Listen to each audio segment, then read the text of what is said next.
할렐루야. 오늘도 우리 각자의 가정에서 하나님 앞에 예배로 나아갑니다. 이 예배 가운데 부어주시는 하나님의 은혜와 복이 넘쳐날 것을 기대합니다. 그리고 이 시간 함께 참여하신 여러분을 축복합니다. 이 시간 사도신경으로 우리의 신앙을 고백하시겠습니다. 나는 전능하신 아버지 하나님, 천지의 창조주를 믿습니다. 나는 그의 유일하신 아들, 우리 주 예수 그리스도를 믿습니다. 그는 성령으로 잉태되어 동정녀 마리아에게서 나시고 본디오 빌라도에게 고난을 받아 십자가에 못 박혀 죽으시고 장사된 지 사흘 만에 죽은 자 가운데서 다시 살아나셨으며 하늘에 오르시어 전능하신 아버지 하나님 우편에 앉아 계시다가 거기로부터 살아있는 자와 죽은 자를 심판하러 오십니다. 나는 성령을 믿으며 거룩한 공교회와 성도의 교제와 죄를 용서받는 것과 몸의 부활과 영생을 믿습니다. 아멘.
함께 보실 성경 말씀은 구약성경 창세기 39장 7절에서 10절까지의 말씀입니다. 먼저 개역개정으로 보시겠습니다. 그 후에 그의 주인의 아내가 요셉에게 눈짓하다가 동침하기를 청하니 요셉이 거절하며 자기 주인의 아내에게 이르되 내 주인이 집안의 모든 소유를 간섭하지 아니하고 다 내 손에 위탁하였으니 이 집에는 나보다 큰 이가 없으며 주인이 아무것도 내게 금하지 아니하였어도 금한 것은 당신뿐이니 당신은 그의 아내임이라.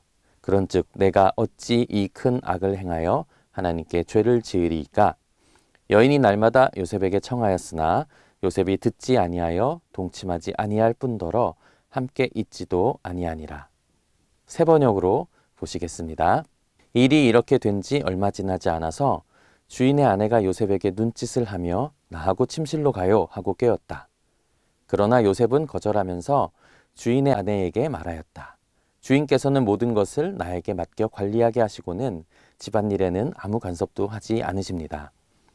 주인께서는 가지신 모든 것을 나에게 맡기셨으므로 이 집안에서는 나의 위에는 아무도 없습니다.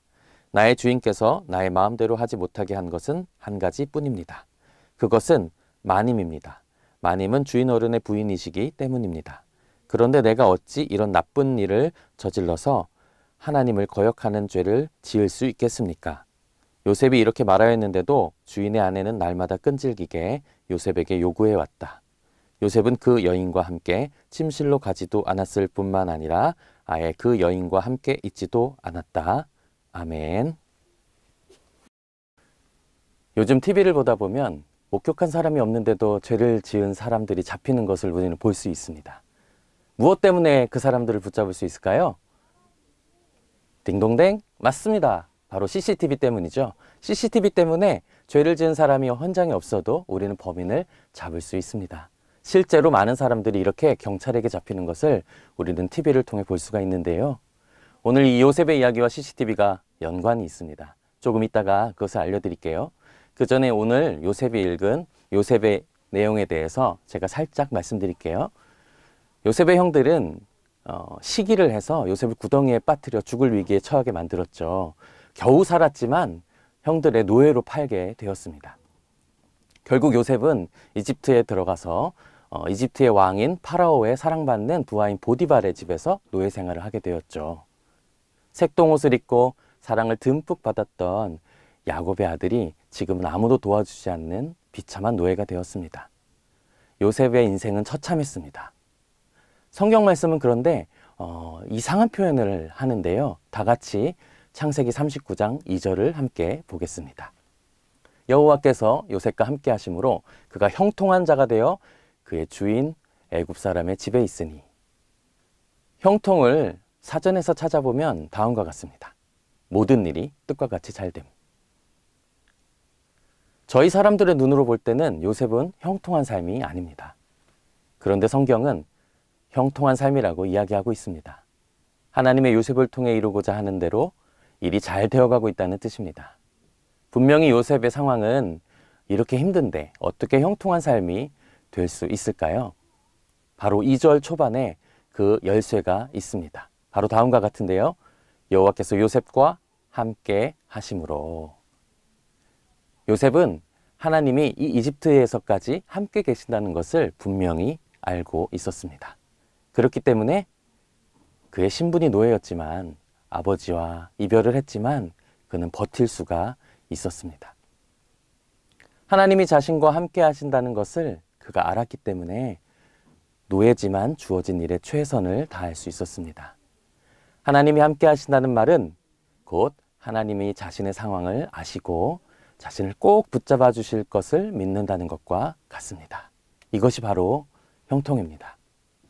이 형통 때문에 요셉은 오늘 읽은 본문처럼 보디발의 아내가 자신을 유혹할 때 그 유혹에 넘어가지 않을 수 있었습니다. 만약 요셉이 하나님이 이집트에서는 안 계시다고 생각했다면 그 유혹을 견디기 아마도 어려웠을 수도 있습니다. 하지만 요셉은 그렇게 하지 않았습니다. 다시 한번 9절 하반절을 함께 한번 읽어보도록 할까요? 그런데 내가 어찌 이런 나쁜 일을 저질러서 하나님을 거역하는 죄를 지을 수 있겠습니까? 아멘. 결국 요셉은 하나님이 자신 곁에 계시다고 믿었기 때문에 보디발의 아내의 유혹을 단번에 뿌리칠 수 있었다 하는 것이죠. 이것 때문에 유혹을 이겨낼 수 있었습니다. 이후에 요셉은 결국 누명을 써서 또 감옥에 들어갑니다. 그렇지만 그곳에서도 하나님이 함께 하신다고 생각했고 여전히 그곳에서도 최선을 다합니다. 그리고 그때 하나님은 요셉을 구출해 내십니다.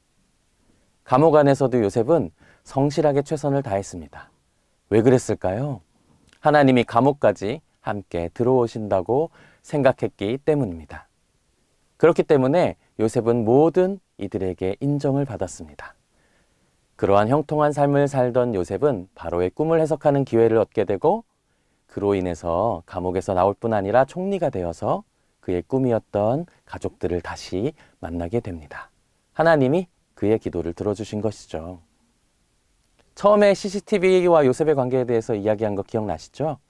마치 CCTV가 자신을 매일 비추는 것처럼 하나님이 계신다고 생각하고 날마다 성실을 다했던 요셉은 결국 이스라엘을 구원하는 하나님의 귀한 도구가 되었습니다. 이것이 형통한 삶의 결과입니다. 우리의 삶도 때로는 힘이 들 때도 있죠. 그리고 마음이 어려워서 고민이 될 때도 참 많습니다. 하지만 우리 곁에는 늘 하나님이 함께 하십니다. 사랑하는 여러분, 올해도 우리는 코로나19와 함께 많이 어려웠습니다. 학교도 잘 못 가고 회사와 사람도 잘 못 만나고 친구들과 관계도 어려워져서 교제도 하질 못했습니다. 교회 생활도 잘 하기 어려웠죠. 하지만 우리를 포기하지 않으시는 하나님께서 우리의 삶을 책임져 주시고 형통한 삶을 허락해 주실 것을 믿는다면 2022년은 보다 희망으로 가득 찰 것 같습니다. 우리 함께 이겨내보면 어떨까요? 다 함께 기도하시겠습니다. 우리와 동행하시는 하나님, 오늘도 기쁨의 예배를 드릴 수 있도록 인도해 주셔서 감사합니다. 꿈의 사람 요셉처럼 날마다 하나님께서 우리와 함께 하심을 믿음으로 고백합니다. 우리 가정이 하나님의 뜻을 따라 때로는 힘들지라도 형통한 삶을 살 수 있도록 인도해 주세요. 예수님의 이름으로 기도합니다. 아멘. 주님이 가르쳐 주신 기도로 오늘 가정 예배를 마치겠습니다. 하늘에 계신 우리 아버지, 아버지의 이름을 거룩하게 하시며 아버지의 나라가 오게 하시며 아버지의 뜻이 하늘에서와 같이 땅에서도 이루어지게 하소서. 오늘 우리에게 일용할 양식을 주시고 우리가 우리에게 잘못한 사람을 용서하여 준 것 같이 우리 죄를 용서하여 주시고 우리를 시험에 빠지지 않게 하시고 악에서 구하소서. 나라와 권능과 영광이 영원히 아버지의 것입니다. 아멘.